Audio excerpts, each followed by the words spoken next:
Okay, so we're coming back on part two where we're talking about a famous porn addict, or what I'm considering one of the most famous addicts of the 21st century.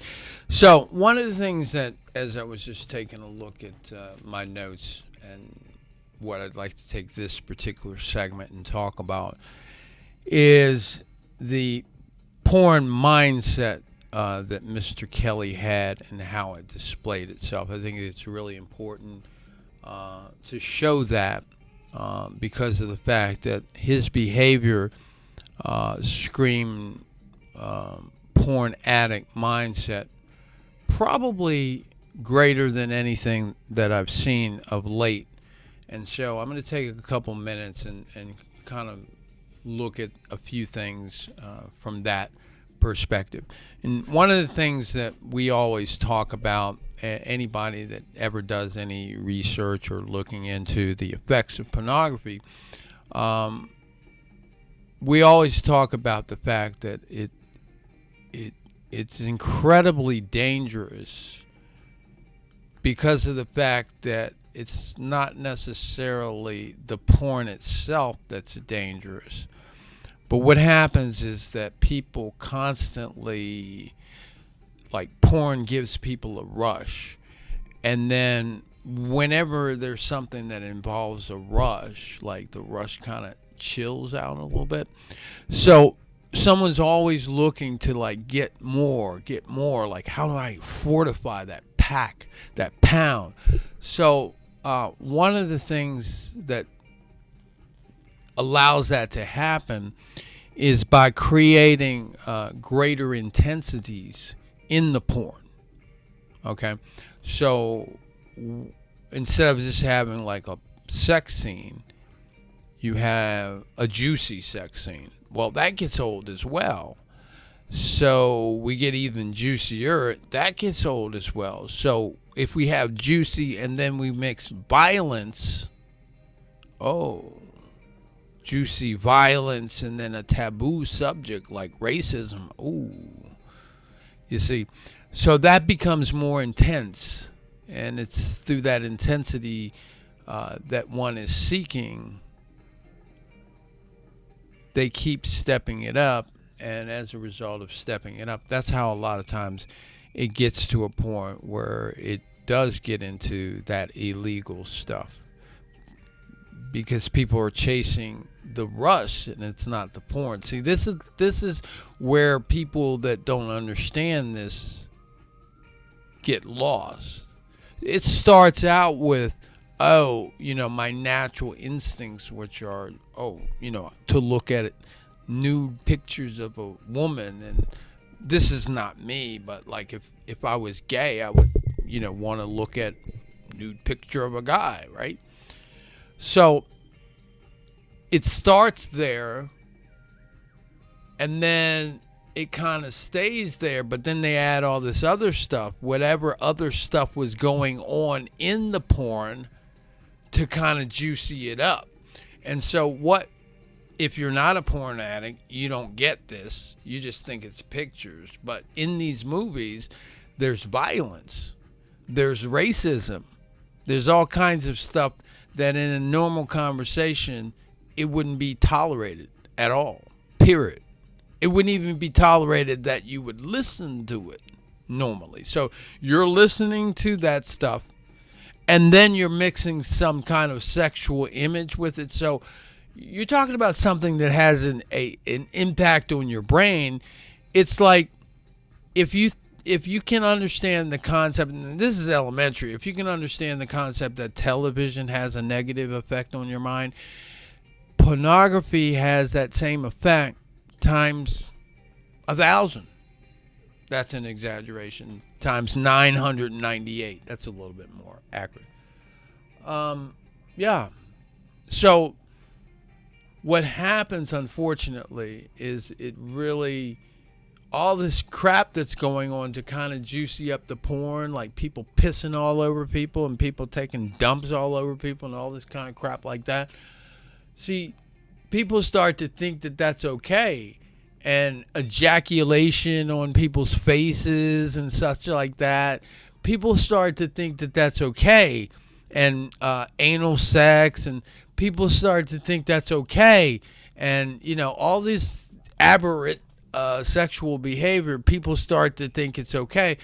Well, really, it's not okay.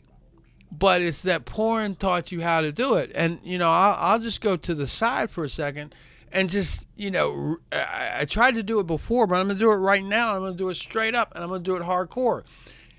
Porn has an effect, and has an effect maybe not on you specifically, but because you've been exposed to somebody that watches porn, they start to encourage certain behaviors, so therefore porn has an effect on you. Now, this is a little bit rough, but I'm just going there because this is what I'm going to do. All right. So, women started to shave at a certain time, and that shaving, all that stuff like that, that's out of porn, because if you shave, you can see more. That's where it all started. And now women do that because they're man-ass. Now, yeah, we think someone says it's more comfortable. Maybe it is more comfortable, but all I'm saying is, where did it come from? It came from porn. Okay? I'm not, maybe it's a good thing. That's not what I'm saying. What I'm saying is all that shaving stuff, that came from porn. Okay? So, as well as other stuff. It did. Certain stuff that people are doing, it did. What is sexting? It's sending porn.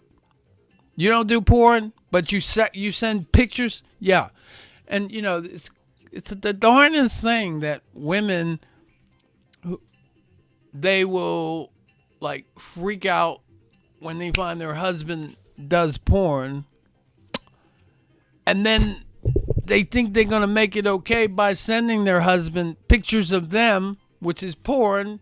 The brain can't make the distinction between the wife in a picture and a picture. Yeah. Serious business. This is weird. Like, one of the other coaches told me about this. This just shows you how this porn thing is weird.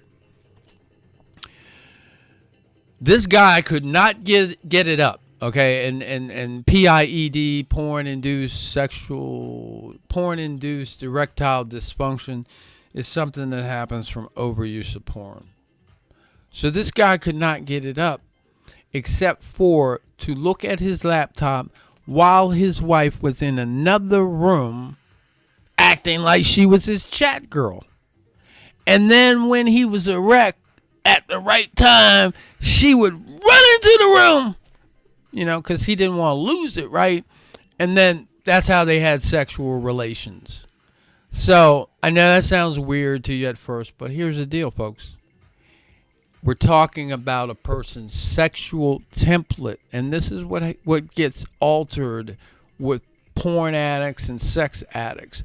Their sexual template gets erupted. It gets disrupted. So, here's an example of a sexual template. I see a 55-year-old woman, or an 80-year-old woman, or a 65-year-old woman, or a 40-year-old woman, and like, I'm looking at certain stuff. Yeah. And then I get excited, and that's that. And so you can kind of fill in the blanks like a normal guy template. But you see, what happens is like a porn addict's template. Instead of looking at that woman like I was talking about, he got to look at porn. And then he gets excited. Right? And somebody like R. Kelly or one of these pedophiles, their sexual template becomes, instead of that, mature woman that's got a little cellulite, they want some girl that's 14 or 12. And then that becomes their template. And that becomes what turns them on. And they don't get turned on by normal. And so even, this is the weird thing. Even if it's not a girl, if it's a woman that acts like a girl, it's almost the same effect. So that's a little bit about what was wrong with R. Kelly, is that his sexual template got disrupted. Um, like I said, we're talking about the porn mindset. And the porn mindset is not respectful of women in any way, shape, or form. So, I mean, he's like abuser 101, right? Like the top abuser. Everything about him was about abuse. Every woman that he ever had any kind of contact with, he left a trail of dust in abuse. Okay? Let's talk about some of the abuse. Where are we going to start? Okay, let's go all the way down to the gutter, first of all. You know, this man was urinating on these girls that he had in his house.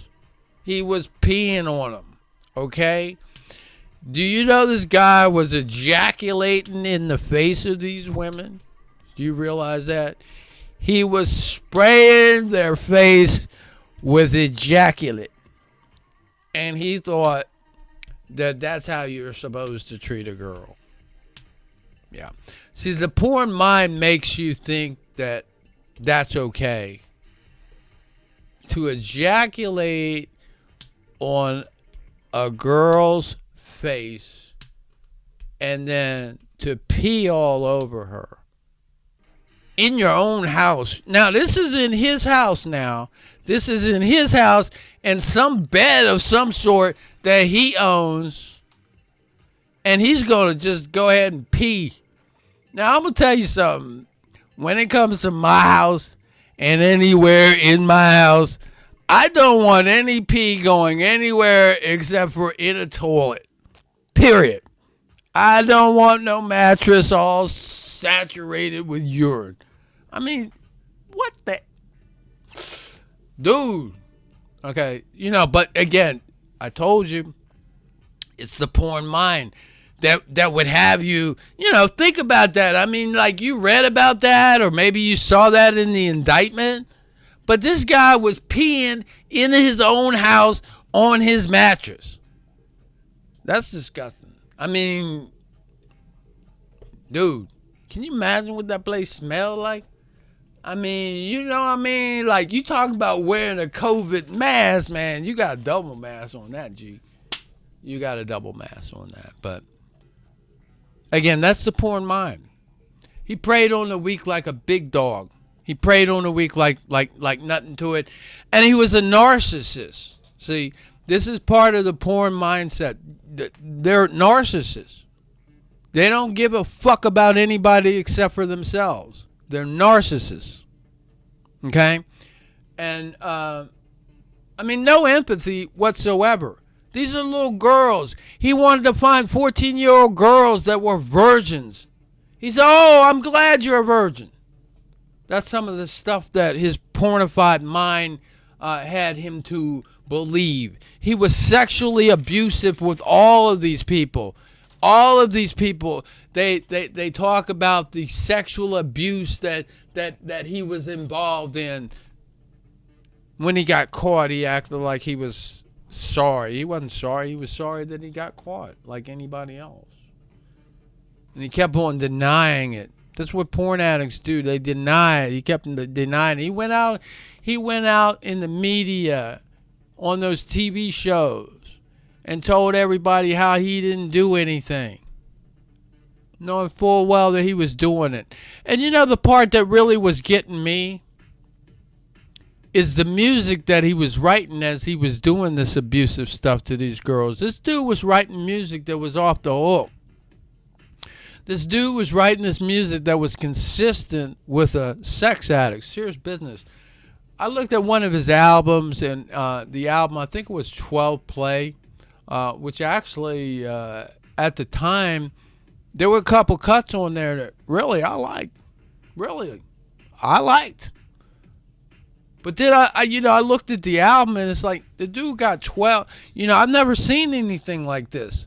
This guy's got 12 tracks on an album, and every single one of them is about sex. Every single one of them is about sex. Not just one or two or four or five. You got 12 songs, and every single one of them has a reference of sex. And probably something that's even like one step above, like just sex.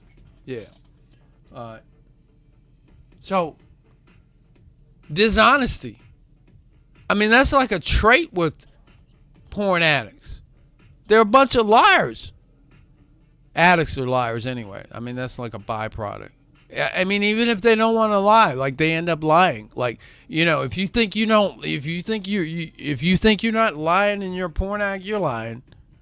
You're lying because you think you don't lie. I mean, you're sitting there and you're watching porn and you're doing whatever you've been doing for the last 45 minutes, and somebody's texted you 20 times. What? You're going to tell them, and they say, "Hey, Joe, where you been? What you been doing, man?" You think you're going to tell them what you've been doing? So again, porn addicts are liars. You're not going to tell them what you've been doing. It's really simple. They don't care about anybody else. Porn addicts do not care about anybody else. They're making up for it. They don't. I mean, R. Kelly is a perfect example of how, trails of abuse. They got like 50 women out there. It was I think the show had like 25. But yet at the same time, he's out there doing all this community-oriented stuff. Trying to make people in the community think that he's decent. Trying to validate himself in the community. Being somebody that's doing something for the community. Knowing full well in the back, down the street at that studio, that they had like, some kind of house of horror over there. And the thing is like, people don't understand, like this, after you've been abused or these women that have been through this kind of sexual trauma behavior that this guy puts them through, that leaves a scar on them the rest of their life. That leaves a scar on their bloodline for a long time. Until somebody does some homework, until somebody does something about it. You're actually, that behavior is actually shifting bloodlines. You got a whole bloodline of women that aren't going to trust men. Whole bloodline. Whole bloodline of wives that are going to be half wives because they don't trust nobody. So when people think that, it's just this. No, it isn't this. Your behavior has consequences in other people's lives. Let me talk about this final thing about Mr. R. Kelly, and then I'm going to go. One of the things about this clown that shows up with porn addicts is that they feel that they're entitled to whatever it is. They feel they're entitled to their porn because. And I'm not so sure that you're entitled to doing something that has a negative effect on your marriage, has a negative effect on your wife, has a negative effect on your family, has a negative effect on your mental health. I'm not so sure that you're entitled to do that. But I do know for a fact that porn addicts have a habit of feeling that they're entitled. And they also have a way of attracting enablers. So in the case of Mr. R. Kelly, obviously, that he had a trail of people that enabled him. He had people that were on his payroll that were enablers, that were finding people, that were helping insulate him. He had people that were enablers. People would not turn him in because of the fact that he had money. He used his money to circumvent justice for a bunch of years. But, eventually it catches up. It always catches up. It always comes out in the wash. Always has, and it always will. And in his case, it did. Yep, it did. So, yeah, he used his resources to push people, to recruit people, to get other victims. He used his money to hush people. And because of his money, he felt he was entitled to do whatever it was that he wanted to do. And the sad part is there's an R. Kelly in every porn addict. There's one of those people that roll up at somebody's house looking for an underage girl that starts out as a porn addict. There's somebody that uses their money to abuse somebody's daughter because of something that they learned in porn. There's somebody that thinks they're entitled to use porn. Somebody that feels that, oh, I'm bored. This is my go-to. Oh, I'm lonely. Let this keep me company. And by the way, porn addicts don't know how to connect with people, so they have to use manipulation to connect with people. And by the way, that showed up all over the place with R. Kelly because he manipulated these women all over the place. And he gaslighted people, these women and others. That's what porn addicts do. So, I mean, it's really like this. Like, do you want to be that guy? Or do you want to be the guy that gets healthy? Because getting healthy is really comes down to you making the decision that you're going to get healthy. You're making the decision that you're going to be in recovery. You make a decision that the life that you're leading is no longer acceptable. That you don't want to be you don't even want to be in the same club as Epstein, Harvey Weinstein. Who's that other one? Jared, the subway man. These guys are sex addicts. These guys are porn addicts. These guys are pitiful. Jeffrey Sokol on To Catch a Predator, jamming pizza down his mouth, talking about how he didn't do nothing wrong. If he didn't do nothing wrong, why you go to jail for 3 years? Come on, man. This is serious. And you got a lot of people, you know, the thing that it confuses, the thing that gets me sometimes is that this is an example of the worst. But on the other end of the spectrum, you got everyday people that are a little bit confused about their hand and a vagina. Really. And so there's a difference between a hand and a vagina. It really is. One, you have to learn skills, connection skills. You gotta have some kind of finesse in order for one to happen. The other, it don't take no skills to masturbate. That doesn't take any kind of skills at all to turn on some porn, to hit a search and look at some porn and then masturbate. That doesn't take no skills, man. That doesn't take any skills at all. And see, that's the thing. You're practicing.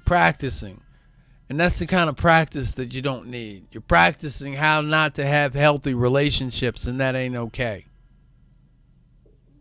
So here's what you need to do. You need to do something now. You need to make a decision now. And then just decide that you're going to be in recovery. And that you're just going to work this until you get the result. Until you get what it is that you want. You're going to do this exactly the same way that you one day did when you walked. You kept falling and falling and falling, but you got up, you fall, you get up, you fall, you get up, you fall, you get up. You don't have to struggle. You don't have to be a slave to your out of control sex behavior. But here's the thing, you got to get the technology. And you got to be engaged.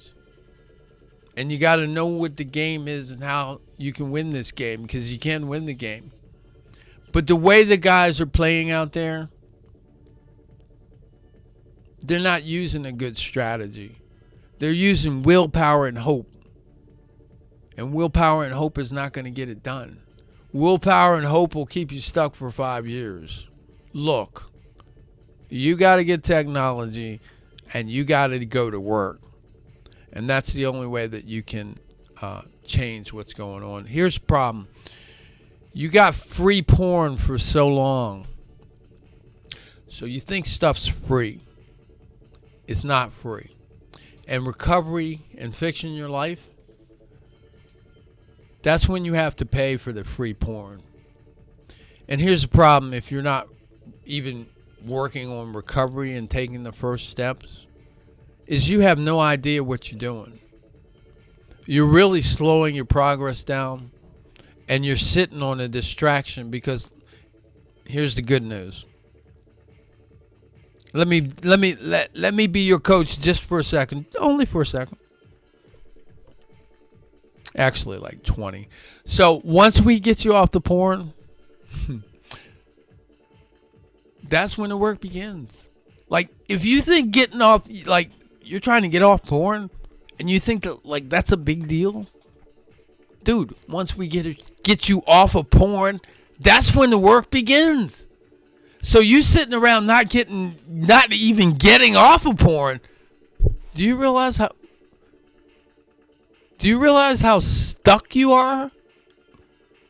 Because once you get off the porn, what happens is your eyes open up, first of all. You're so clouded you can't even see anything I'm talking about. So once you get off the porn, then that's when the work begins. So seriously, let's get you off the porn. Because you sitting around doing what it is you're doing, you'll be doing that all your life, man. And life is too precious for that. You know, you can look up that guy, Jeffrey Sokol, To Catch a Predator. I mean, I look at that every now and then. You know, the dude went there and did this. But that's an example of a porn addict and how he got out of control. And how he set his mind on something, and the dopamine caused him to think it was over someplace. And he just got locked in and drove 2.5 hours into a police sting. In that one moment, for the rest of that guy's life, it'll forever be changed. That's not something like his life. The definition of his life has totally been changed. Every inch of his life has a trace of that night on it. Like, I've made a few mistakes in my life before, and they kind of changed the trajectory of my life. They kind of changed things, but not to that degree. Everything about that man's life is impacted moment to moment from that decision that was born out of his loneliness and his looking at porn and him getting horny and him sending texts and him forgetting where the fuck he was at and who he was. So, ladies and gentlemen, and it's mostly gentlemen, although women do represent the fastest growing number of porn users, and excuse me for that cough a couple of seconds back. Ladies and gentlemen, seriously, it's time to get to work. And you got to get in the books. Get in the meetings. Talk to the coaches. Talk to the therapists. Just do the work. If you do the work, eventually the results come. There'll be some stumbles along the way. Just do the work, and it all comes together. And that's what you got to do. Just do the work. So until next time, my name is Joseph F. Price. Like I tell people every day, make today and every single day, the rest of your life, your living masterpiece, because you deserve it. Thank you. God bless.